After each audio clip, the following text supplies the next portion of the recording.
নমস্কাৰ। অৰুণোদয় লাভৰ বিশেষ অনুষ্ঠান অন্তৰালৈ মই শৰৎনীল বৰগোহাঁয়ে পুনৰ স্বাগতম জনাইছোঁ। যোৱাবাৰ এটা খণ্ডত আমি এজন বিশেষ ছাত্ৰৰ ওচৰলৈ গৈছিলোঁ, যাৰ নাম আছিল মনজিত বৰঠাকুৰ। আজি আমাৰ এই খণ্ডত আমি তেখেতৰ ভাতৃ সৌৰভ বৰঠাকুৰৰ কাষ চাপিছোঁ। কাৰণ মনজিত বৰঠাকুৰৰ দৰে সৌৰভো এজন প্ৰতিভাশীল ছাত্ৰ। তেখেতে একেধাৰে তবলা, ড্ৰাম আৰু কেইবাটাও পাৰ্কাছন তেখেতে বজাব পাৰে। আমি আজি তেখেতৰ সেই প্ৰতিভা আপোনালোকৰ আগত দাঙি ধৰিবলৈ চেষ্টা কৰিম। আহকচোন প্ৰথমতে তেখেতৰ সৈতে কথা পাতোঁ। সৌৰভ, হয়, আমি যোৱাবাৰ আগৰ এপিছডত তোমাৰ দাদাৰ গানৰ লগত তোমাৰ সংগত কৰা আমি দেখিছিলোঁ, কিন্তু দৰ্শকে তোমাৰ দেখা নাপালে, তোমাৰ মাত্ৰ মানে বাদ্যৰ মাতকেইটা শুনি পালে। আজি তোমাৰ ওচৰলৈ আহিছোঁ তোমাৰ পাৰফৰ্মেঞ্চ চাবৰ কাৰণে। মই ক্লাছ 10 বৰ্তমান পঢ়ি আছোঁ সংগম একাডেমীত। হয়, আচ্ছা, তুমি ক্লাছিকেল কৰিলা বুলি গম পাইছোঁ, কেতিয়া কৰিলা? মই ক্লাছ 2ৰ পৰা আৰম্ভ কৰিছিলোঁ ক্লাছিকেল। তাবলা প্ৰথমতে শিকিছিলোঁ। মোক ৰুতেন হাজৰিকা ছাৰে শিকাইছিলে। তেওঁ মোক মানে এই মিউজিক ক্ষেত্ৰত হয়। তাৰপিছত তুমি কিমান চনত তুমি বিনিয়োগ কৰিলা? মোৰ 2017 চনত, 3 বছৰ। হয়, ঠিক আছে, খুব ভাল কথা। আমি তোমাৰ লগত আৰু কথা পাতিম তোমাৰ মিউজিকৰ বিষয়ে। এতিয়া কি বজাই শুনাবা আমাক? মই প্ৰথমতে এড শ্বিৰানৰ শ্বেপ অফ ইউ। এই গানটোত মানে তুমি তবলা বজোৱা? হয়। বঢ়িয়া। আমি আজি প্ৰথম দৰ্শকক এটা ইংলিছ গানৰ শ্বেপ অফ ইউ গানটোৰ লগত তবলা বজোৱা আমি প্ৰথম দেখিম। চাগে বেলেগেও কৰিছে নাজানো, কিন্তু আমি এজন ছাত্ৰৰ দ্বাৰা বজোৱা তবলা আজি আমি প্ৰথম দেখিম চাগে। শুনক, দেখক।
খুব ধুনীয়া সৌৰভ তুমি এটা ৱেষ্টাৰ্ণ খুব পপুলাৰ চং শ্বেপ অফ ইউ গানটোৰ লগত তুমি তবলা বজালা মই জনাত চাগে তবলা ভাৰ্চনত খুব কম আছে নেকি ইউটিউবত চাৰ্চ কৰিলে হয় কমেই ওলাই আজি খুব কমেই ওলাই তোমাৰ ইউটিউবত চেনেল আছে নেকি ইউটিউবত হয় চেনেল এটা খুলিছিলোঁ 1 বছৰমান হ'ল তাৰপৰা লকডাউনত মই দিম বুলি ভাবিছিলোঁ কিন্তু দিয়া নহ'ল কাৰণ মই ড্ৰামটো শিকি লৈছোঁ মানে লকডাউন সময়ছোৱাত মানে অপৰচুনিটিটো পাইছোঁ যেতিয়া ড্ৰামটোকে শিকি লওঁ বুলি মানে ভাবি লৈছিলোঁ তোমাৰ ইউটিউবত নামটো কি বুলি আছে আমাৰ দৰ্শকে যেতিয়া তোমাক ফ'ল' যদি কৰে হয় এইটো ডাঙৰ কথা মানে কি তোমাৰ তবলা মই জনাত এনেকুৱা কিছুমান যিবোৰ মানে তোমাৰ এক্টিভিটিজ হয় তুমি যিটো কৰিছা তবলাত যদিও তুমি বিষয়ত লৈছা তোমাকতো ক্লাছিকেলত এইবিলাক কৰা বুলি শিকা নাই তোমাৰ নিজৰ এইটো টেলেণ্ট বুলি ক'ব লাগিব ধন্যবাদ তোমাক যদি কেনেবাকৈ চাৰ্চ কৰে কি বুলি পাব মোৰ পেছনেট পাৰ্কিউশ্যনিষ্ট বুলি চাৰ্চ কৰিলে পাব আমাৰ দৰ্শকে নিশ্চয় শুনিছে পেছনেট পাৰ্কিউশ্যনিষ্ট আমাৰ সৌৰভৰ এটা ইউটিউব চেনেল ৰাইজে যদি ভালকৈ ছাবস্ক্ৰাইব কৰে তেখেতক ফ'ল' কৰিলে তেতিয়া আমি ভাল পাব তেখেতেও ভাল পাব নহয় জানো যি কি নহওক তবলাৰ এইটো যে তুমি বজালা এইটো আচলতে কি বুলি কয় ফিউজন বুলি এইটোকে কয় নেকি ফিউজন কয় আচ্ছা মই যদিও আচলতে মিউজিকৰ লগত ৰিলেটেড আপোনালোকে যদি মোক চাইছে মোৰ ফিউজন বোলা বস্তুটোত অকণমান মোৰ কনফিউজন সেইকাৰণে মই সৌৰভক সুধিছোঁ এইটোকে ফিউজন কৰে নেকি যি কি নহওক খুব ধুনীয়া তুমি বজালা পৰিৱেশন কৰিলা নেক্সট আমি কিবা আৰু কি শুনিব পাম নেক্সট মই ড্ৰামত লিংকিং পাৰ্কৰ নাম বুলি গান এটা আছে সেইটো বজাম হয় আচ্ছা ঠিক আছে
খুব সুন্দৰ সৌৰভ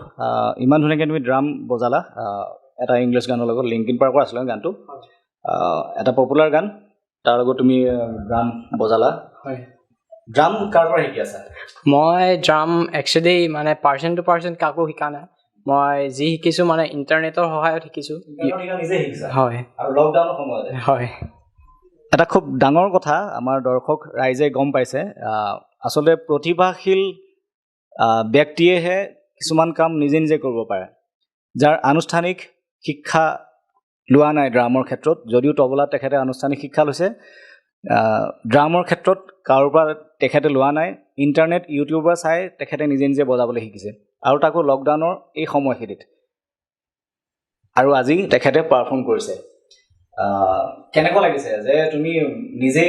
শিকি পেলাই এটা বজাবলৈ তুমি মানে পাৰিছা বুলি কৈছোঁ হয় ধন্যবাদ ভাল কৰি বজাইছা তুমি কোনো হেৰি নহয় তুমি যে ভয় নোহোৱাকৈ বজাইছা হয় সেইটো কাৰণে তোমাক ধন্যবাদ আৰু ভালকৈ বজাবা আৰু ধন্যবাদ প্ৰেক্টিছ কৰা তাৰে আমাৰ কামনা থাকিলে হয় ধন্যবাদ তোমাৰ প্ৰত্যেকৰে জীৱনত একো একোজন আইডল থাকে হয় লাইফত তোমাৰ কোনোবা আছে নেকি আইডল মোৰ তবলাত ক'ব গ'লে মোৰ গুৰু মানে ৰুতেন ছাৰ তেওঁৰ নিচিনাই হ'ব বিচাৰোঁ আৰু জাকিৰ হুছেইন বাকী ড্ৰামৰ ক্ষেত্ৰত মেট মেগিঅৰ আৰু ট্ৰেভিছ বাৰ্কাৰ বুলি আছে মানে অষ্ট্ৰেলিয়াৰ আৰু USA হয় তেওঁলোকৰ নিচিনা হয় তেওঁৰ মানে যিটো আইডলৰ কথা কৈছে মই চিনি নাপাওঁ যিসকলে চিনি পায় তেখেতলোকে গম পাইছে তেখেতলোকক চাগে একোজন বিখ্যাত ড্ৰামাৰ হ'ব জাকিৰ হুছেইনৰ নাম চবেই জানে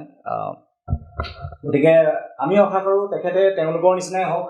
তেওঁলোকৰ নিচিনাকৈ ড্ৰামাৰ হওক ড্ৰাম বজাবলৈ শিকক গোটেই বিশ্ব বিয়পিব তেখেতৰ নাম তোমাৰ ফেভৰেট ছিংগাৰ হয় কোন মোৰ অসমীয়াত ভূপেন হাজৰিকা আৰু জুবিন গাৰ্গ বাকী হিন্দী মানে বলিউডত ক'ব গ'লে অৰিজিত সিং হয় আৰু ইংলিছত মাইকেল জেকচন হওক তেওঁলোকৰ ভাল লাগে হয় ঠিক আছে আমি আৰু কথা পাতিম সৰু ঘৰৰ পৰা আৰু জানিম তেখেতৰ প্ৰিয় ঠাই ফুৰি ভাল পায় কিবা কৰি ভাল পায় এইবোৰ বিষয়ে আমি জানিম আৰু আমি বেলেগ এটা আমি তেখেতৰ পৰা গানৰ মানে সংগত আমি শুনিব বিচাৰিম হয় কিন্তু আমাৰ এতিয়া দৰ্শক তুমি কি বজাই শুনাবা মই এতিয়া জিয়া ধৰক ধৰক ৰাহাত ফাতে আলি খানে গোৱা সেই গানটো বজাম ঠিক আছে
খুব ধুনীয়া সৌৰভ তুমি যিকেইটাই পাৰফৰ্ম কৰিছা ৰাইজৰ আগত খুব ধুনীয়াকৈ কৰিছা নিখুঁতভাৱে মই ভাবিছোঁ নিখুঁতভাৱে তুমি কৰিবলৈ চেষ্টা কৰিছা মই যিমানখিনি গম পাইছোঁ তুমি দাদাৰ লগতে তুমিও অকল মিউজিকৰ বাহিৰেও বেলেগ বেলেগ কিবা এক্টিভিটিছত তুমি জড়িত আছা কি কি কৰি ভাল পোৱা সেইখিনি যদি এবাৰ ৰাইজক কোৱা ভাল লাগিব হয় মই এক্টিঙো কৰোঁ মোক খুৰীয়ে ডাইৰেক্ট কৰা নেৰি প্ৰডাকশ্যনৰ ৰিচেণ্টলি ফিল্ম এখন মানে শ্বুটিং হৈ আছে শ্বুটিংটো শেষ হ'ল নিষ্কিন বিজ্ঞানী বুলি সেইখনত এক্টিঙৰ কাৰণে চান্স পাইছিলোঁ এখন অতি সোনকালে ৰিলিজ হ'ব আৰু লকডাউনৰ কাৰণে অলপ দেৰি হৈ আছে ডাবিং হোৱা নাই এতিয়ালৈকে নিষ্কিন বিজ্ঞানী এই চিনেমাখনৰ ইতিমধ্যে শ্বুটিং সম্পূৰ্ণ হৈছে বুলি আমি জানিব পাৰিছোঁ আৰু এতিয়া মানে ডাবিং ফ্ল'ৰত ষ্টুডিঅ'ত সোমাই আছে লকডাউনৰ কাৰণে ৰিলিজ হোৱা নাই তুমি তাত কি ৰোল প্লে কৰিছা মই এজন ছাত্ৰৰ অভিনয় কৰিছোঁ কি অভিজ্ঞতা এক্সপিৰিয়েঞ্চৰ কথা কোৱা তাত বহুতখিনি কথা গম পালোঁ মানে কেনেকৈ নিজক এক্সপ্ৰেছ কৰিব পাৰি মানে বেলেগ বেলেগ মানুহৰ আগত মানে কেনেকৈ নিজক এক্সপ্ৰেছ কৰিব পাৰি এক্টিঙৰ কথাও শিকিলোঁ বহুত বাকী বিশেষকৈ কেমেৰাৰ আগত থিয় হ'ব পৰাটো এটা চবতকৈ ডাঙৰ হয়নে যিকোনো মানুহে কেমেৰাৰ আগত ফেচ কৰিব নোৱাৰে আমাৰে বহুত দিগদাৰ হয় কিন্তু এতিয়া আমি লাহে লাহে গম পাইছোঁ যে কেমেৰা বস্তুটো এটা মানুহৰ নিচিনাই হয়নে চিনেমাত যে তুমি এক্টিং কৰিলা হয় এই বস্তুটো তোমাৰ এতিয়া হৈছে নে তুমি সৰুৰ পৰা তুমি এক্টিঙৰ কাৰণে অকণমান আছিলা মই এক্টিং প্ৰথমতেতো মই অপৰচুনিটি পাইছিলোঁ মইনা পাৰিজাতত দিব্যজ্যোতি মইনা পাৰিজাতত আমাৰ ইয়াৰ তাৰ পৰাই নিজৰ মানে হয় মইনা পাৰিজাতত যেতিয়া তুমি আছিলা এতিয়াও চাগে জড়িত আছা মানে এতিয়া জড়িত আছোঁ বাৰু মইনা পাৰিজাতৰ যিটো এক্সপিৰিয়েঞ্চ সেইটো তোমাৰ কেনেকুৱা অনুভৱ এক্সপিৰিয়েঞ্চটো খুবেই ভাল প্ৰথমতেতো মই মানে তাত ছাত্ৰ হিচাপে আছিলোঁ তাৰপৰা যেতিয়া মানে মোৰ এজ হৈ গ'ল মানে ছাত্ৰ এজটো পাৰ হৈ গ'লোঁ তেতিয়া তাত মই ফাৰ্ষ্ট তাবলা বজাবলৈ চান্স পাইছিলোঁ কমাৰ্চিয়েল হেৰি মানে গানবিলাক সংগত কৰিবলৈ তাত চান্স পাইছিলোঁ তাৰপৰা আপোনাৰ লগতো বজাইছিলোঁ মই ড্ৰামত আপোনাৰ গীতত বাৰু সৌৰভে আচলতে মইনা পাৰিজাতৰ পৰাই তেখেতৰ যিটো সংগীতৰ যাত্ৰা বুলি ক'ব লাগিব যাত্ৰা তেখেতে আৰম্ভ কৰিছিলে বাদ্য বজোৱাৰ পৰা আদি কৰি তেখেতে বিভিন্ন কম্পিটিশ্যনত তেখেতে পাৰ্টিচিপেট কৰিছিলে তুমি মইনা পাৰিজাত থাকোঁতে কি কি এক্টিভিটিছত তুমি জইন কৰিছিলা মই যিমান পাৰোঁ আৰু মানে চবতে কৰিবলৈ চাইছিলোঁ হয় মই এটা কথা সুধোঁ আজিৰ বহুতে মইনা পাৰিজাত কি বস্তু নাজানে বহুত জেগাত আমাৰ ওচৰত লখিমপুৰত কেইবাখনো মইনা পাৰিজাত এতিয়াও জীয়াই আছে তেখেতলোকে কাম কৰি আছে ভাল এইটো কথা কওঁ যে মইনা পাৰিজাতৰ যিখিনি এক্সপিৰিয়েঞ্চ বেলেগৰ লগত তুমি কেনেকৈ শ্বেয়াৰ কৰিবা এইটো কিমান ভাল কিমান আমাৰ মানে লাইফৰ কাৰণে কিমান ভাল এইটো একচুৱেলি খুবেই ভাল মানে নিজকে মানে নিজৰ প্ৰতিভাখিনি গঢ় দিবলৈ মানে আমি চান্স এটা পাওঁ সকলোৱে আমাক গাইড কৰে হয় তাৰপৰা শিকায়ো দিয়ে মানে চবেই শিকায় তাৰপৰা ফ্ৰেণ্ডশ্বিপো হয় বহুত ল'ৰা ছোৱালীৰ লগত বিশেষকৈ মইনা পাৰিজাতত যিসকল ল'ৰা ছোৱালী জইন কৰে তেখেতলোকৰ পাৰ্চনেলিটি যিটো ডেভেলপমেণ্ট হয় সৰুৰ পৰাই আচলতে আৰম্ভ হয় কাৰণ বহুতেই মানুহৰ আগত কথা ক'বলৈ ভয় কৰে হয়নে ষ্টেজত উঠিবলৈ ভয় কৰে গতিকে সেই মইনা পাৰিজাতৰ এটা এখন মঞ্চ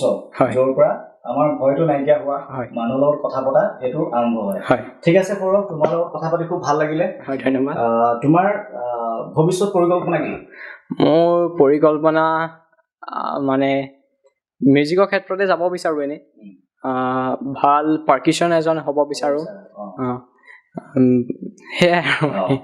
নিশ্চয় বাকী মই এনেই মিউজিকৰ ক্ষেত্ৰত মানে কম্পিটিশ্যন এটা জইন কৰিছিলোঁ তাত আমেৰিকাত হৈছিলে কম্পিটিশ্যনটো মানে অনলাইন কম্পিটিশ্যন হয় তাৰপৰা প্ৰাইজ এটা পালোঁ আৰু হয় খুব ভাল কথা আমি তাৰ পাৰ্টিটো খাম যদি তেওঁ কম্পিটিশ্যনত জিকিছে বা প্ৰাইজ পাইছে সেইটো কিমান দিনৰ আগৰ কথা 2 মাহমান হ'ল মানে লকডাউনৰ কাৰণে প্ৰাইজটো আহি পোৱা নাই ইতিমধ্যে প্ৰাইজটো আহি আছে পাবহি আমাৰ দৰ্শক ৰাইজেও পাৰ্টি খাবলৈ যদি বিচাৰে তেখেতৰ লগত যোগাযোগ কৰিলে ভাল পাম আহিব পাৰে যি কি নহওক সৌৰভ তোমাৰ লগত কথা পাতি ভাল লাগিলে ধন্যবাদ তোমাৰ যিখিনি আমি কাৰুকাৰ্য দেখিলোঁ সেয়াও ভাল লাগিলে আমাৰ দৰ্শকেও চাগে তোমাৰ যিবোৰ বাদ্যযন্ত্ৰ তোমাৰ বজোৱাৰ ষ্টাইল দেখি পচন্দ কৰিছে হয় তুমি সফল হোৱা আগবাঢ়ি যোৱা তাৰে কামনা কৰিলোঁ ভগৱানৰ ধন্যবাদ। ওচৰত আমাৰ দৰ্শক ৰাইজকো অনুৰোধ কৰিছোঁ আমাৰ এইজন কণমানি শিল্পী বুলি নকওঁ ছাত্ৰক আগবাঢ়ি যোৱাত সহায় কৰক তেখেত যাতে উৎসাহিত হয় আগবাঢ়ি যাবলৈ তাৰে কামনা কৰিছোঁ শেষত মই শৰৎ নীল বৰগোহাঁই আজি এই খণ্ডটিৰ পৰা বিদায় মাগিছোঁ ধন্যবাদ